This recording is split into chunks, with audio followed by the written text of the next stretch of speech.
everyone, and welcome to the Time to Cook Club Juniors and your online class. So today we're going to be making chocolate Christmas tiffin. So hopefully if you're joining me today, you have all of your ingredients weighed out, measured and ready to go, and also the equipment from the equipment list. So let's make a start. So the first thing you need to do is you need to prepare your baking tin.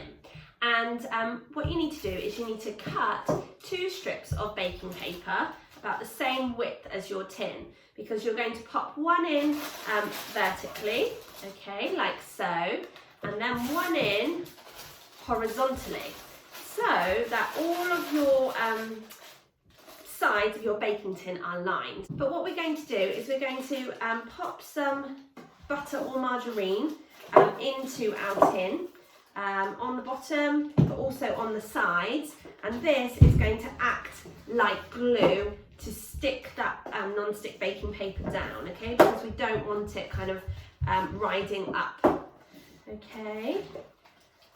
So make sure that your tin's really well greased, okay. Then we're going to pop, like I said, one strip of non-stick baking paper in vertically, pressing down on the bottom to make sure that you've got your baking paper is sitting flat, okay, and if you've got a little bit turning over the side, don't worry, that's fine. And then you're going to pop some more butter or margarine onto the bottom of your tin, which should now be covered in non-stick baking paper, and you're going to pop your other piece of paper horizontally, okay. So if you have a look inside your tin, it should be completely covered in baking paper, okay. And if you need to, you can add a little bit more butter or margarine to just stick down any of the corners so they're not kind of riding up. Should be nice and flat, okay, so that when you come to put your tiffin in, it goes in really nicely. Okay, I think I'm almost there, like so.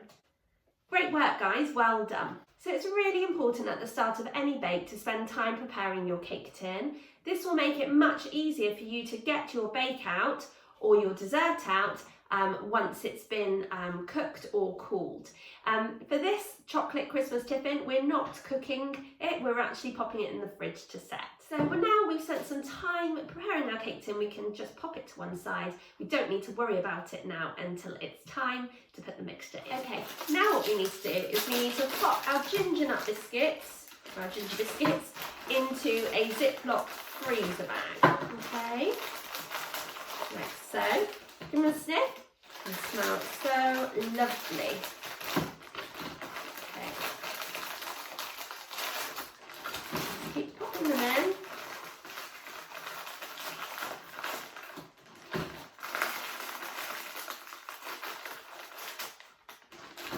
Like so. Okay. Then make sure you get the air out of your Ziploc bag before zipping it shut. That's really, really important, because if it's not shut, there's going to be crumbs everywhere. You're then going to use your hands to just have a go at breaking up some of those ginger biscuits into pieces. Now, they will be quite hard to break up, okay, so take your time with this.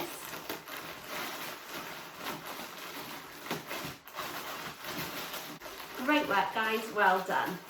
Okay, once you've broken up some of the biscuits into smaller pieces, what you're going to do is you're going to get your rolling pin and you're going to bash your biscuits. Now what you're aiming for is for some of the biscuits to be in small pieces and for some of the biscuits to resemble kind of breadcrumbs.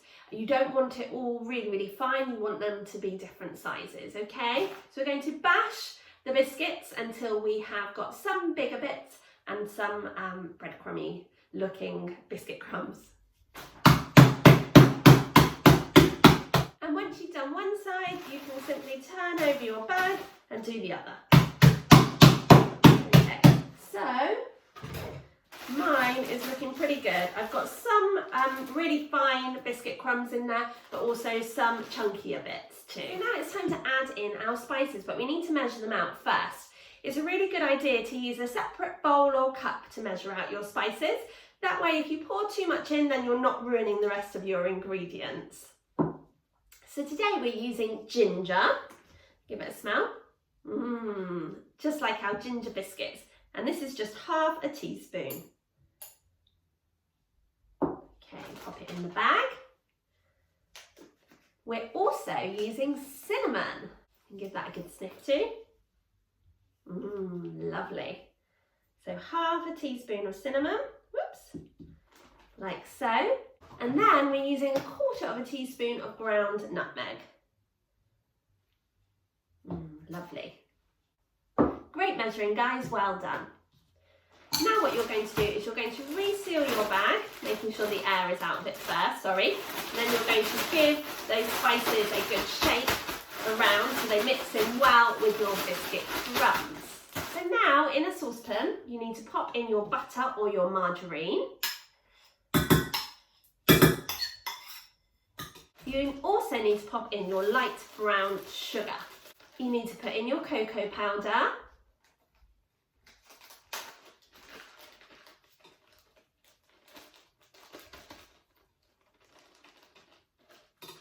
And your 3 tablespoons of golden syrup. Okay, so I'm going to measure this out over a cup first, I think. It's like squeezing out toothpaste. So 1, 2,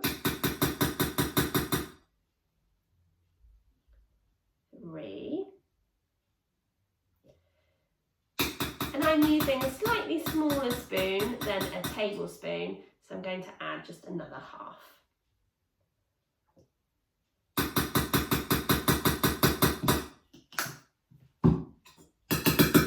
And you can use another spoon to just gently ease that golden syrup off of the spoon. So now what you need to do is you need to go and ask your grown-up to heat the mixture on a low heat on the hob. Grown-ups, you should be stirring the mixture carefully throughout to make sure that it doesn't burn. And as soon as it has melted, take it off the heat, okay? And then join me back here and we can continue with the rest of our bake. Okay, welcome back, guys. So now what we need to do is we need to add in our cranberries and our raisins into the mixing bowl. Like so. We then need to get our cherries and cut them up into quarters. Now you don't need to wash your cherries before you use them. Okay, so we're going to chop them into 4, okay, which is chopping them into quarters before adding them to our bowl. So we can make that lovely rainbow bridge over the top of our cherries and pop the knife in between. Now, be very careful and go steady with this job. So if you need to pause this video while you catch up, that's absolutely fine, okay? Just press pause on the device that you're watching it on and then press play again once you're ready to start, okay? If your hands are a little bit sticky, you might want to go and wash those. Great work, guys, well done. Okay, the next thing you need to do is you need to grate the zest from your orange. Now the zest of the orange is basically the skin of the orange, okay? So when we use a grater, just be very, very careful because graters are very sharp. They can grate orange skin, so they can definitely grate your fingers. So please keep your fingers well away from the blade. Okay, and we're just going to grate the orange zest. Keep turning the orange so that you are grating the whole skin of the orange, okay? And you'll know which bits that you've grated already because there'll be a lighter orange colour. And just continue until you have grated the zest of your orange. Okay, great work, guys, well done. So now what you need to do is you need to add that orange zest to your bowl of ingredients, okay? So with this Christmas tiffin, we've tried to include all of the lovely flavours of Christmas in your tiffin, okay? And orange, the orange zest will add a really amazing citrusy flavour to your ingredients. You're also going to add in the flaked almonds to your bowl. So now you need to pop your ginger biscuits, broken up ginger biscuits, into your bowl too, okay? Like so. And then you need to ask your grown-ups to help you to pour the liquid cocoa mixture into the dry ingredients, okay, because it might still be hot. Right, you're going to pour all of that lovely chocolatey liquid into your bowl with your dry ingredients. Okay, have a good smell. Oh, that smells amazing. And then what you're going to do is you're going to give all of those lovely ingredients a really good stir, okay, just to make sure that they are all covered and coated in that lovely chocolatey mixture. Now just keep stirring until all of those biscuits and the other dried ingredients in that bowl are coated in chocolate.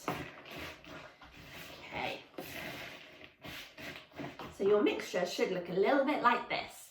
Now what you need to do is you need to grab back that baking tin that you prepared earlier, and you're going to pour all of the mixture into the baking tin.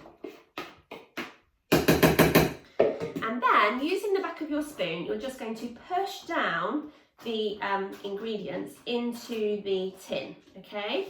And this is going to help you to level off the top, because you want the top to be flat so that you can decorate it later once it's set.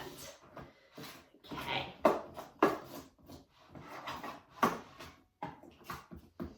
Okay. So it should look something like that. Now what you need to do now is you need to go and ask your grown-ups to help you to pop the tin into the fridge, and you're going to cool the chocolate tiffin in the fridge for at least 1 hour, okay? It needs to be really, really firm and set before you start to decorate the top of it. So I'll see you back here when your Christmas chocolate tiffin has set and is hard, and we can continue with our bake by decorating the top together. See you in a bit, guys. Hello guys, and welcome back. So hopefully by now your chocolate Christmas tiffin has set after being in the fridge.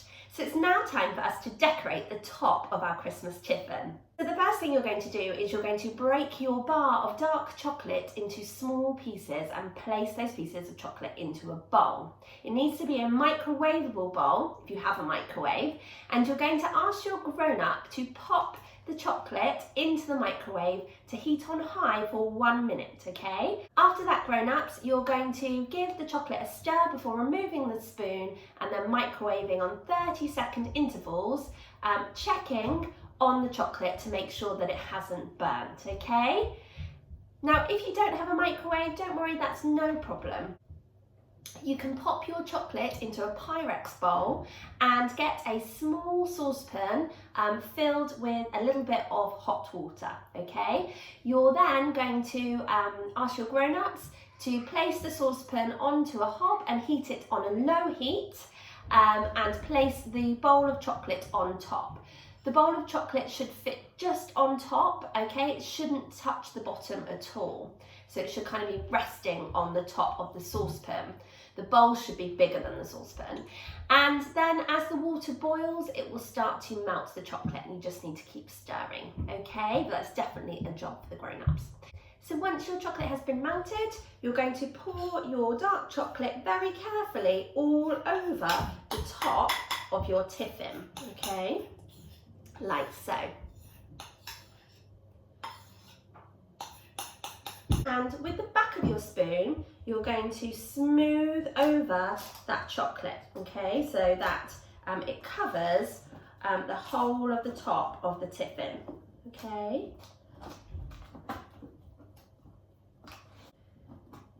Great work, guys, well done.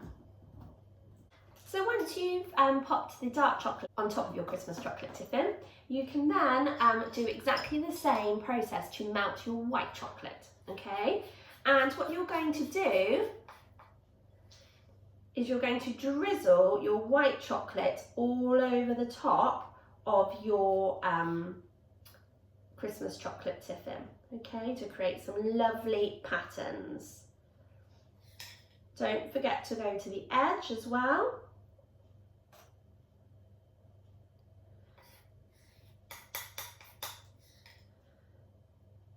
And if you want to, with a cocktail stick or a skewer, you can kind of muddle the two different types of chocolate together to create some nice swirls. Okay, So I'm just moving my skewer in wiggly lines to mix up and muddle up the two different types of chocolate. And that looks really pretty. And now, if you are using them, you can add your gold crunch, which is just a type of gold coloured sugar, okay, which is going to add a little bit of sparkle. Okay, and then you can also add in your chocolate Milky Way stars. And you can you don't have to use all of them, okay? Use as many as you like. But I'm just going to pop them on all over the top of my Christmas chocolate tiffin.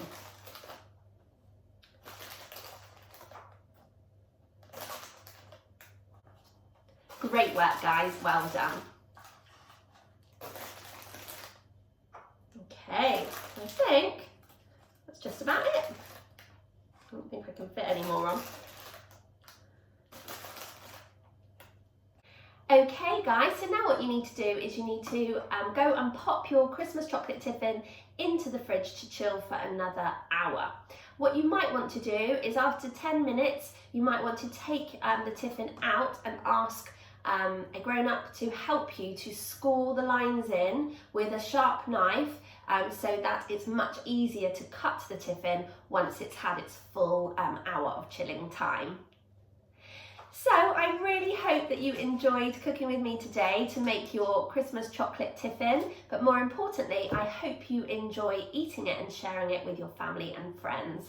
Thank you so much for joining me, and I really look forward to cooking with you again next week when we'll be making another delicious festive bake and we'll be that much closer to Christmas. Thanks again and have a wonderful rest of your week. Bye guys!